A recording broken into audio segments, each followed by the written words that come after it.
지난 한 주일 많이 더우셨죠?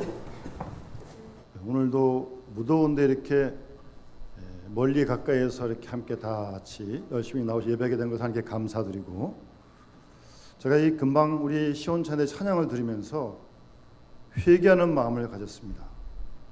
날씨가 굉장히 더웠잖아요. 34도로 이렇게 표시가 되더라고요. 조금만 나가서 이렇게 움직여도 땀이 날 정도니까. 그리고 막 습도도 많았고 불쾌지수도 높았고 짜증스러웠거든요. 여러분 안 그러셨어요? 저만 그랬습니까? 그런데 그 찬양 가사를 들어보니까, 여러분 햇볕이 뜨거워서 우린 덥지만 또 그렇게 뜨거워야 이렇게 뭐 곡식도 되고 과일도 되고 그러는 거 아니에요? 사람은 언제나 이 자기 중심적으로만 생각하는 것 같아요. 내가 더우면 다 싫고, 좀 더 이렇게 멀리 봐야 되고, 깊이 보면 그렇지 않은데 말입니다. 그 하나님의 창조의 영광이 드러나서 그 하나님을 우리가 느끼고 감사하고 찬양하는 그런 신앙을 우리가 잘 지켜갈 수 있길 바랍니다. 최소한 이 자리에 계신 우리 모든 믿음의 식구들은 다 그런 신앙의 주인공들이 될 수 있기를 주의 이름으로 축원합니다. 우리가 신앙생활하면서 가장 많이 듣고 쓰는 말이 아마 은혜라고 하는 단어일 것입니다. 그렇죠? 네, 은혜 많이 받았습니다. 은혜 많이 받으십시오. 도대체 은혜가 뭡니까 근데? 어떤 청년이 그러다 은혜가 뭡니까? 그랬더니 좋은 거요. 좋은 거죠. 뭐 은혜가 100번 좋은 거죠. 하나님이 좋은 걸 주시지만 안 좋은 걸 주시겠어요? 은혜는 참 좋은 거예요. 한 가지 더 묻겠습니다. 혹시 은혜 충만하십니까? 속으로만 잘 대답하십시오. 은혜가 충만해야 돼요. 저는 지금 오늘 우리 예배를 드리는데 우선 이 무더운 날씨에 우리 교우들이 이렇게 많이 나오신 것 제가 생각하면서 참 감사드렸고요. 은혜를 받았습니다. 또 우리 어떤 집사님이 교회를 나오시는데 다리가 좀 불편하시거든요. 근데 딸의 도움을 받아가지고 이렇게 좀 쩔뚝쩔뚝하면서 이렇게 예배 드리러 오신 모습을 보면서 제가 은혜를 참 많이 받았습니다. 집이 바로 가까운 것도 아니고 차 타고 멀리서 와야 되는데 불편한 다리를 이끌고 와서 예배에 나오는 그 모습을 보면서 제가 은혜를 받았다니까요. 여러분은 안 그렇습니까? 어제는 우리 그 유치부가 이제 성경을 시작했는데, 우리 전사님, 아동부 전사님이 이제 일본어를 가르치잖아요. 그 부부 전사님이. 근데 우리 전사님이 아동부 아이 2명하고 축구하기로 그 일본어 강좌를 마치고 약속을 했대요. 30도가 넘는데 애 둘하고 축구하기로 약속했대요. 점심을 같이 먹고 이제 헤어진 다음에 좀 있다 보니까 진짜 축구하고 오는 거예요. 전사님 4분하고 애 2하고 30도가 넘는데, 제가 그 모습을 또 보면서 은혜를 많이 받았습니다. 애 2하고 한 약속, 축구하자는 약속, 30도가 넘는 땡볕에 나가서 전사님, 그 신랑 전사님, 애 2, 넷이서 축구하고 오더라고요. 그런 모습을 보면서 저는 은혜를 많이 받았습니다. 하나님이 주시는 거죠. 여러분, 우리가 너무 은혜를 머리로만 자꾸 생각하는 경향이 있습니다. 물론 머리로도 생각을 해야 되는데 머리로만 생각하면 안 돼요. 은혜는 받는 거고 경험하는 거죠. 그게 은혜입니다. 참 좋은 겁니다. 받아야 됩니다. 아니, 하나님은 주십니다. 거저 주십니다. 지금도 주십니다. 받아야죠. 받아야죠. 근데 중요한 건 받는 것도 물론 중요한데요, 받은 은혜가 지속이 돼야 됩니다. 교회에서 받는데 이 교회 방만 나가면 달라지는 게 사람이. 그건 받은 은혜를 못 받은 게 아니라 받긴 받았는데 받은 은혜를 못 지키는 거죠. 나가서는. 그렇게 돼서는 안 됩니다. 어쨌든 은혜는 매일매일 받아야 됩니다. 에이, 하나님도 피곤하신데 일주일치 주일에 딱 한 번 주시고 월요일부터 토요일까지 새벽기도 안 나와도 그냥 그러면 되잖아요. 하나님도 좋고 우리도 좋고. 그런 법은 없습니다. 오늘 필요한 은혜는 오늘 받고, 월요일 필요한 은혜는 월요일날 받고, 화요일 필요한 은혜는 화요일날 받는 거지 미리 받는 건 없습니다. 그날 받아야 됩니다. 아니, 정확하게 말씀드리면 시시때때로 받아야 됩니다. 때를 따라 돕는 은혜를 받아야 됩니다. 이럴 때는 이런 은혜가 필요하고 저럴 때는 저런 은혜가 필요한데 때를 따라 돕는 은혜를 받기 위해서 우리가 주 앞으로 자꾸 나아가야 합니다. 이스라엘 백성들이 광야 40년을 지났는데 하나님이 정확하게 하루치씩 만나와 메추라기를 주십니다. 토요일만, 안식일 전날만 딱 이틀치 주십니다. 그런 하나님의 원리를 잘 우리가 알아야 합니다. 은혜는 하나님이 매일매일 주시는 거예요. 뭐 옛날에 받은 은혜 가지고 그걸 자꾸 뭐 지탕 삼탕 하려고 그러면 안 돼요. 되지도 않습니다. 그건. 또 그날 또 은혜를 받아야 됩니다. 그것이 은혜의 법칙, 신앙의 법칙입니다. 그 영국 작가 중에 오스카 와일드라는 분이 있는데 이분이 아주 재미있는 조그만 소설을 하나 썼습니다. 좀 특별한 소재에 좀 착안을 해서 소설을 썼는데, 여러분 성경 보면 예수님께 은혜 받은 사람이 많잖아요. 병 고침 받은 사람 다 그 사람 은혜 받은 거 아니에요? 네. 성경에 그런 사람들이 많이 있잖아요. 죽었다 살아난 사람도 있는데 뭐요. 그런데 성경 읽어보면 그렇게 주님께 은혜를 받은 사람들이 그런 은혜를 경험하고 치유받고 구원받은 다음에 어떻게 살았는지 거기에 대해서는 별로 성경에 기록이 없습니다. 예. 여러분 궁금하지 않으세요? 별로 뭐 궁금 안 하신 것 같아요. 근데 오스카 와일드는 도대체 이 사람들이 주님께 은혜를 많이 받았는데 그 후에 어떻게 살았을까? 거기에 대한 좀 호기심이 있었던 겁니다. 물론 뭐 여러 가지 사료가 많지는 않지만 나름대로 이제 생각을 하고 추리를 해가지고 소설을 쓴 것입니다. 거기 보면 예수님께서 어떤 곳에서 알코올 중독자를 만나십니다. 가만히 보니까 어디서 본 사람이에요. 예수님이 얼굴을 알겠어요. 그래서 내가 당신 어디서 본 일 없습니까? 라고 물었어요. 그 알코올 중독자에게. 그랬더니 그 중독자가 예수님, 제가 원래 절름발이었는데 예수님이 고치셔가지고 지금 이렇게 걷게 되었습니다. 그런데 예수님, 내가 절름발일 때는 누군가 와서 날 도와줘가지고 적당히 먹고 살았는데 이 건강해지고 보니까 할 일도 없고 반기는 사람도 없고 뭐 이럭저럭 타락해서 이렇게 술 없이는 못 사는 사람이 되고 말았습니다. 그러는 거예요. 또 길을 가다가 예수님이 어떤 부정한 여인을 만났습니다. 이 분명 부정한 일에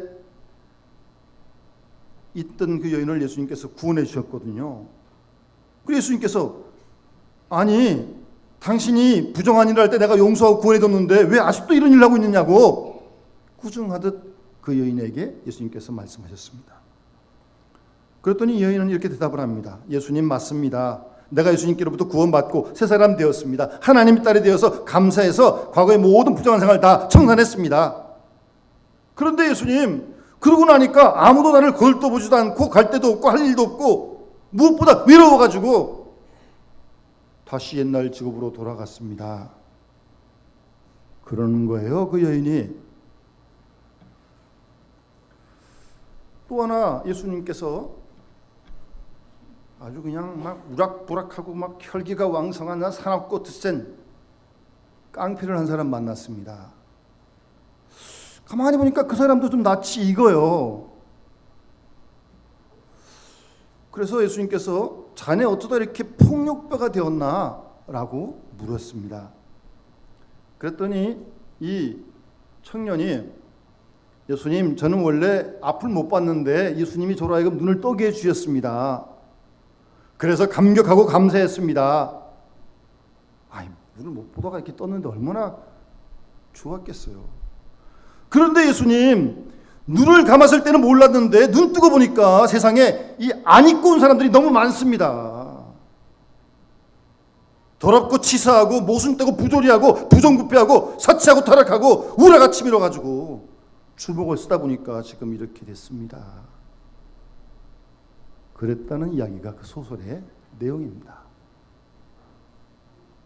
다 은혜를 받은 사람들입니다. 놀라운 주님의 능력을 경험한 사람들이에요. 그런데 그 이후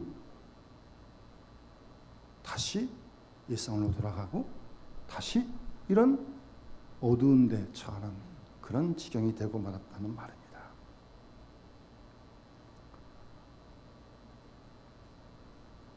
여러분, 우리가 잘 아는 철학자, 수학자 파스칼은 이런 말을 했습니다. 이 세상에 수많은 사람들이 사는 것 같은데 알고 보면 두 종류의 사람뿐이다. 그렇게 얘기를 했어요. 그럼 다 죄인이니까. 세상에 죄인 아닌 사람이 있습니까? 다 죄인이에요. 다 죄인인데 자기가 죄인인 줄 아는 죄인이 있고 죄인임에도 불구하고 죄인인 줄 모르는 아주 고집스러운 죄인이 있다. 교만한 죄인이 있다. 그렇게 두 부류의 사람이 있다고 그렇게 파스칼은 진단을 했습니다.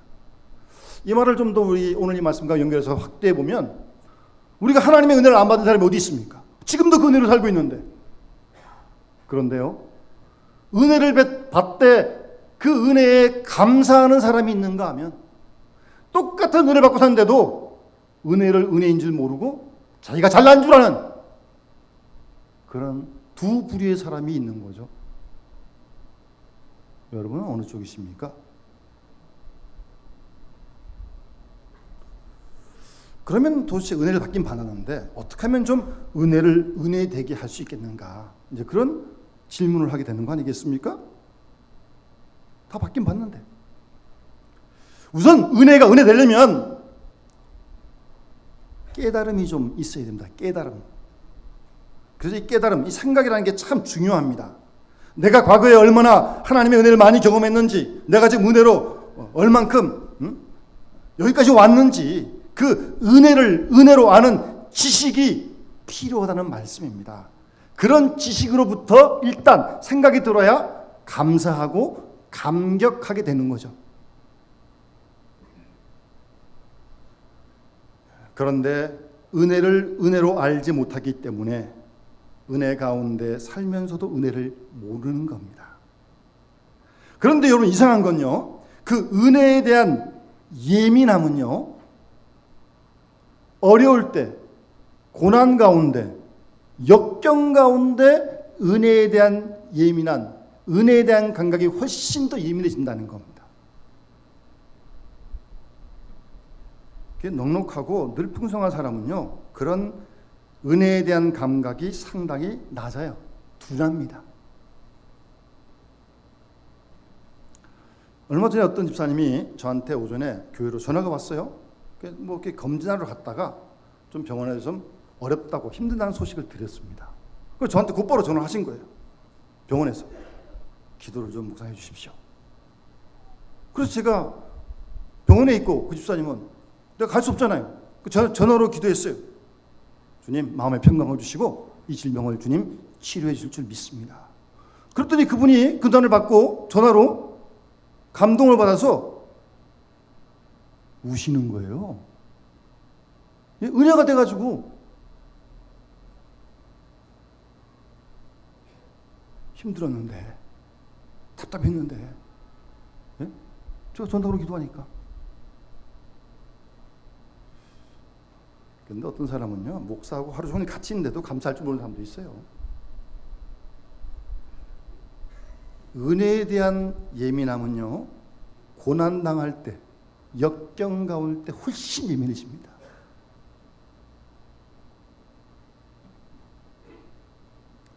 그러니까 여러분, 일단은요, 자기 자신을 잘 알아야 됩니다. 여러분 자신을 얼만큼 아십니까? 뭐 소크라테스라는 철학자가 너 자신을 알라라는 유명한 말을 했는데, 여러분 스스로를 얼만큼 아십니까? 자신에 대해서. 의외로 잘 몰라요, 사람들이. 어떤 붕괴하는 목사님 교회에 어떤 여지 집사님이 목사님을 찾아가서 목사님, 제가 좀 화끈하게 좀 뜨겁게 있으면 믿고 싶습니다. 그러는 거예요. 잘 안 된다는 거죠. 도와달라는 거죠, 목사님께. 그래서 목사님 얘기를 듣다가 집사님 뭐라고 기도하십니까? 제 기도 좀 많죠. 쫙 열고 하는 거예요. 집사님 알았습니다. 그건 하나님께서 아실 테니까 그거 이제 그만 기도하고 이렇게 기도하십시오라고 목사님이 가르쳐 줬습니다. 하나님 아버지, 나 자신을 알게 해 주십시오. 나 자신을 똑바로 정확하게 알게 해 주십시오라고만 기도하라고 그랬습니다. 그때 예수님 목사님 말씀 듣고 기도할 때마다 늘 하나님, 제 자신을 똑바로 정확하게 알게 해 주십시오. 계속 기도하세요. 그러는 중에 언젠가 한번 기도 가운데 마치 이사야가 우시야 왕이 죽던 해 성전에 놀라운 경험하는 듯한 하나님 거룩한 존전에 자기가 서 있는 모습을 보게 됐어요. 거룩한 빛 앞에 자기를 보니까 자신이 얼마나 더럽고 추한지, 시기, 질투, 명예, 물욕, 거짓, 더럽고 추워가지고 감히 고개를 들 수 없는 겁니다. 그런 은혜를 받게 됐어요.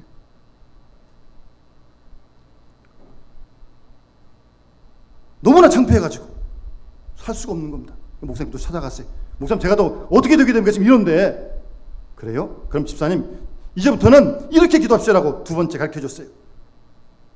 하나님, 십자가를 알게 해 주십시오. 십자가의 은혜를 좀 깨닫게 해 주십시오라고 기도하라고 그랬어요. 또 이 집사님이 그 말씀을 듣고 또 그 기도를 했어요. 하나님, 주님의 십자가를 깊이 깨닫게 해 주십시오. 계속 기도하는 중에 정말 어느 순간 십자가에 달리신 예수님의 모습을 기도 가운데 보게 됩니다. 예? 그러면서 피를 흘리신 예수님께서 그 집사님을 향해서 내가 너를 사랑하느니라, 그런 음성도 기도 가운데 듣게 되는 겁니다. 이 여인은, 이 집사님은 너무나도 감사하고 감격했습니다. 그때부터 이 여집사님은 은혜가 충만한 열심 있는 집사님이 되었다고 합니다.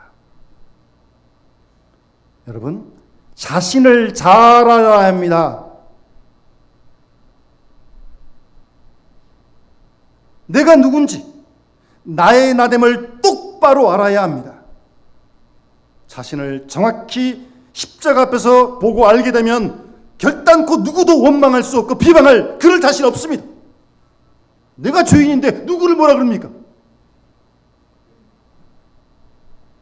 섭섭하고 억울하고 분하고 그런 거 없어요. 전혀 없어요. 늘 감사할 것밖에 없는 겁니다.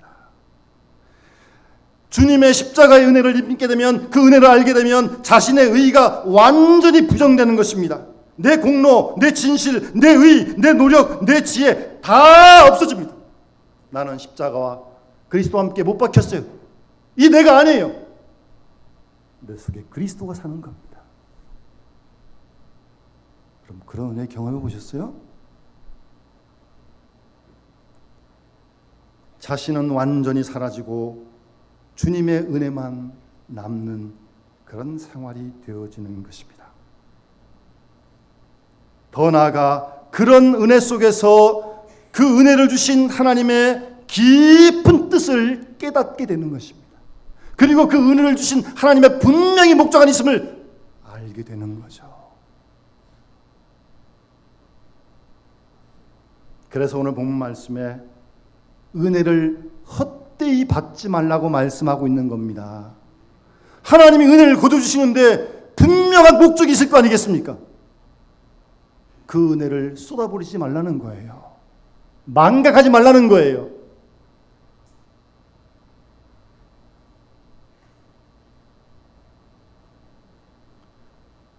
그리고 그런 은혜에 대한 보답은요, 기쁘고 감사한 마음으로 이어지는 것입니다.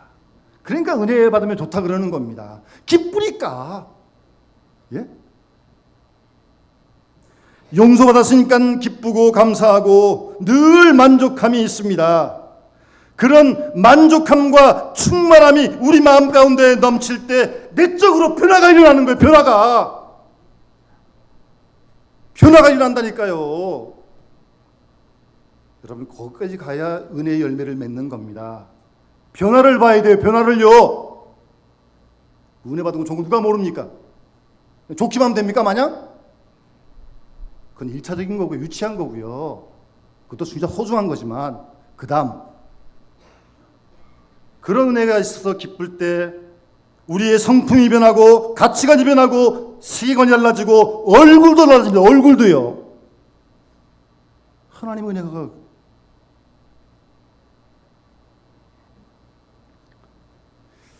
어떤 여집사님이 신앙생활 참 열심히 합니다. 기도, 찬송, 봉사 다 잘해요. 근데 남편이 교회를 안 나가요. 일주일에 한 번 정도 그냥 따라 나옵니다. 그래서 뭐 죽은 사람 소원도 주는데 뭐 한 사람 소원 못 들어줬냐고 이제 겨우 따라오네. 따라오는 것도 그냥 좀 잘한 거지만 무조건 자는 게 좋은 거예요. 그리고 안 되겠다 싶어가지고 한번 앞으로 데려갔어요. 앞에 들어갔는데도 또 줘라 해 또. 그 부인사에 화가 나가지고 당신 어떻게 그럴 수가 있냐고. 어떻게? 왜 은혜도 못 받고 그렇게 졸고만 있냐고. 그때 남편 유사님이 뼈 있는 말을 하는 거예요. 여보, 은혜를 받으면 어떻게 되는데? 딱 묻는 거예요. 이 여집사님한테.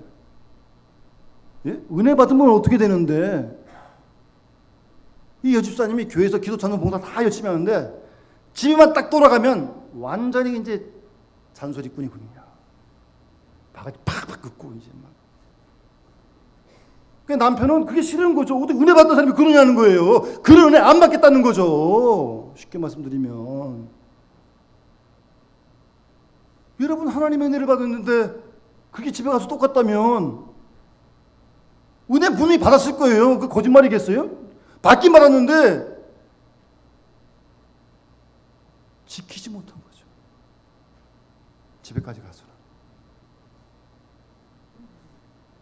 여러분, 참된 은혜는요, 삶의 의미를 바꿉니다. 참된 은혜는 새 사람이 되게 합니다. 얼굴도 달라지게 하고 마음도 달라지게 하고 말도 달라지게 합니다. 하나님의 은혜가 얼마나 귀한데요. 그래서 덕 있는 말을 하고 은혜스러운 말을 하게 되고 그게 참 은혜의 사람입니다. 함부로 말하지 않습니다.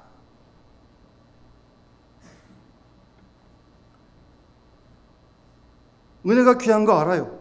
은혜 받은 기쁜 것도 알아요. 좋은 것도 알아요. 그런데 그 은혜를 지켜야 될 거 아니에요. 예? 그러니까 못 받은 게 아니라니까요. 받긴 받는데 받은 은혜를 못 지키는 거죠. 지켜야 된다니까요. 그러면 하나님 은혜를 주셨는데 은혜 받았는데 은혜를 어떻게 지킵니까? 여러분, 받은 은혜를 지키려면요, 겸손해야 됩니다. 아시겠습니까?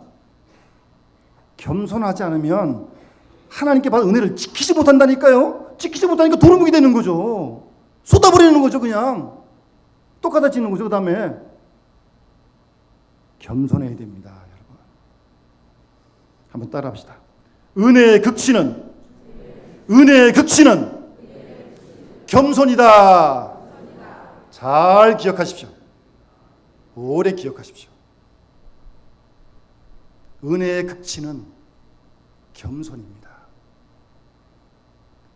우리가 성경을 통해 잘 알지 않습니까? 은혜 받은 사람들이 교만했다가 일순간에 그냥 넘어지는 거 우리가 보지 않습니까? 뭐 성경에만 나와 있나요? 세상에서도 은혜 받은 사람이 있는데 한순간에 넘어가고요. 한순간 교만하면요, 하나님 적하십니다. 겸손한 자에게 은혜를 주시고요, 교만한 자를 하나님 물리치십니다.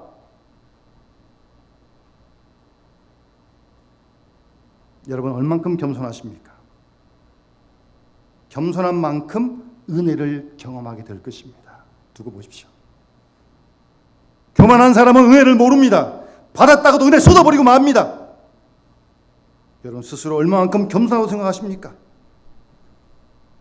겸손이 은혜의 극치이고 겸손이 은혜의 절정입니다. 하나님 살아계시고 정확하십니다.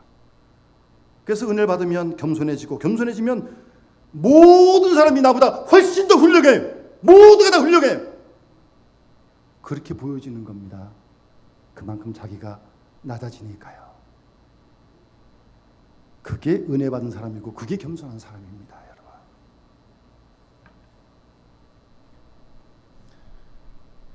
여러분 잘 아는 우리 사도 바울 고린도서 12장에 보면 여러 계시를 받은 것이 지극히 크므로 너무 자만하지 않게 하시려고 내 육체가 시 곧 사탄의 사자를 나에게 주셨다.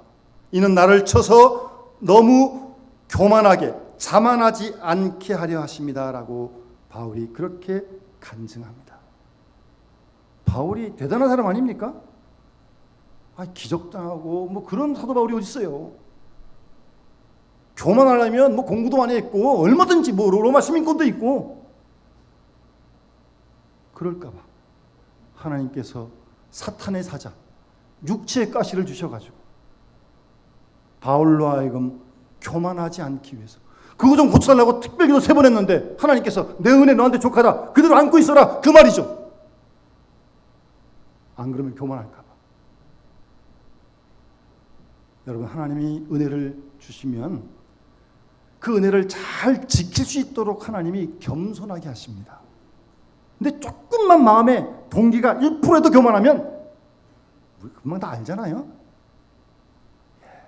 그러니까 바울이 그런 은혜를 많이 받았는데 계시도 많이 받았는데 교만할까 봐 하나님께 육체의 가시 사탄 사자를 주신 거예요.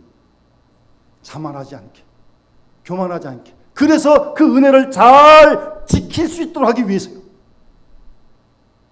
바울은 그걸 깨달은 겁니다.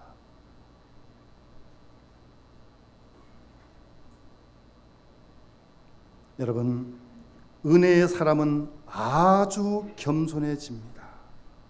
이 뜨거운 여름을 지나서 가을의 나달이 알이 꽉 차게 되면 고개를 자꾸 이렇게 숙이게 되듯이 은혜의 사람은 점점 겸손해지는 거예요. 그러면 은혜를 하나님께서 더 주시고 또 주시고 하다 그랬다가도 조금만 교만하면요 금방 하나님께서 은혜 싹 거둬가십니다.